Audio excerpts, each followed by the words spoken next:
किसानों की तरफ से एक बार फिर से दिल्ली चलो मार्च की शुरुआत हुई है। किसानों की दिल्ली चलो मार्च की शुरुआत हुई है। जिस तरीके से बैरिकेडिंग की गई है, पुलिस कर्मियों की तैनाती जिस तरीके से बढ़ाई गई है बॉर्डर एरिया पे, कैसे देखते हैं इस पूरे मामले को आप? बैरिकेडिंग तो अब तो नहीं, बैरिकेड कर तो काफी दिन हो गए। जीटी रोड पूरी तरह से नहीं खुला है, लेकिन किसान जो मांग लेकर आ रहे हैं, सरकार को तुरंत उनसे बातचीत करनी चाहिए, इसका समाधान निकालना चाहिए, क्योंकि उनकी मुख्य मांग है जो उस टाइम भी बात करते हुई थी, कमेटी बनी थी, कमेटी की रिपोर्ट कोई नहीं आई कि भाई एमएसपी को कानूनी गारंटी दी जाए। वो मुख्य मांग है उनकी। अब एमएसपी तो डिक्लेयर कर देते हैं, अब हरियाणा में कह रहे हैं हम 24 फसलों का एमएसपी दे रहे हैं। 24 तो फसल ही नहीं होती है हरियाणा में। मैंने कहा तो भाई 24 फसलों का नाम तो गिना दो, कौन सी है वो। और धान की एमएसपी नहीं मिलती। तो जब तक एमएसपी की लीगल गारंटी नहीं होगी, कानूनी गारंटी नहीं होगी, किसान को एमएसपी नहीं मिल पाएगी। किसानों को सरकार रोक क्यों रही है? दिल्ली आने के लिए कह रहे हैं, दिल्ली बैठना चाहते हैं, रोकने का कोई खास वजह है? वो कह रहे हैं कि राजनीति कर रहे हैं। देखिए, प्रजातंत्र में तो सबका अधिकार है, सबकी बात सुननी चाहिए, बातचीत से समाधान निकालना चाहिए। हाँ, कोई कानून हाथ में ले वो उस पर कार्रवाई करो, बगैर कानून का हाथ में लिए सबका अधिकार है यहाँ पे। कोई ऐसा कानूनी उल्लंघन कोई करे, दूसरी बात। तो सर, नायब सिंह सैनी का एक बयान सामने आया है। उन्होंने कुछ देर पहले ही एक बात कही कि किसान जो है वो कांग्रेस शासित राज्यों के वहां जाकर प्रदर्शन करें, ना कि बीजेपी शासित राज्यों के वहां पर, क्योंकि बीजेपी किसानों से किए हुए वादे को निभा रही है। एमएसपी का काम केंद्र सरकार का देने का है, गारंटी देने का केंद्र सरकार का काम है। सर, हरियाणा में भी खाद को लेकर लगातार वो तो बस वो करें तो वो कहा तो उन्होंने ना, मुख्यमंत्री ने 24 फसलों की हम एमएसपी देंगे। दे तो सही, फसल कौन सी है? धान में एमएसपी दे दी क्या सबको?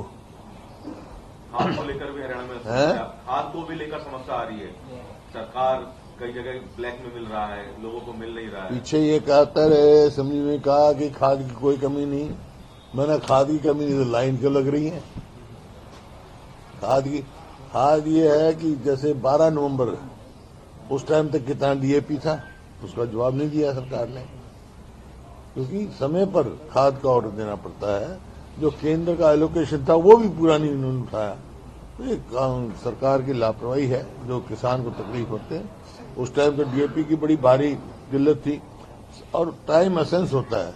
जब जरूरत ना हुआ, अब डीएपी आ जाए उसका क्या लाभ है? अब तो किसान को जरूरत नहीं डीएपी की, अब तो यूरिया की मांग, अब यूरिया में कमी हो जाएगी। सर, जो अलग अलग किसान संगठन जो दिल्ली कूच की बात कर रहा है, क्या इंडिया गठबंधन या कांग्रेस पार्टी का किसान संगठनों को समर्थन हासिल है? देखिए, हम उसकी जो बात है, कांग्रेस ने ये पास कर रखा है अधिवेशन, जो मांग है कि एमएसपी, कांग्रेस का हमारे जो मैनिफेस्टो में भी था, कांग्रेस की सरकार आएगी तो एमएसपी की लीगल गारंटी देंगे, और एमएसपी का जो फिक्स करेंगे वह स्वामीनाथन C2 फॉर्मूले पे करेंगे।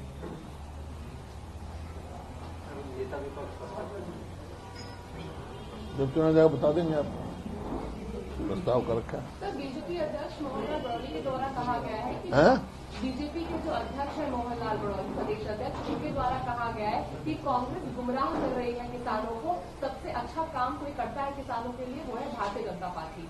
फिर क्यों किसान आ रहे हैं? क्यों किसान मार्च करें? किसानों के लिए अच्छा काम कर रहे हैं, तो किसानों क्यों कर रहे हैं? रास्ते क्यों बंद कर रखे हैं भाई?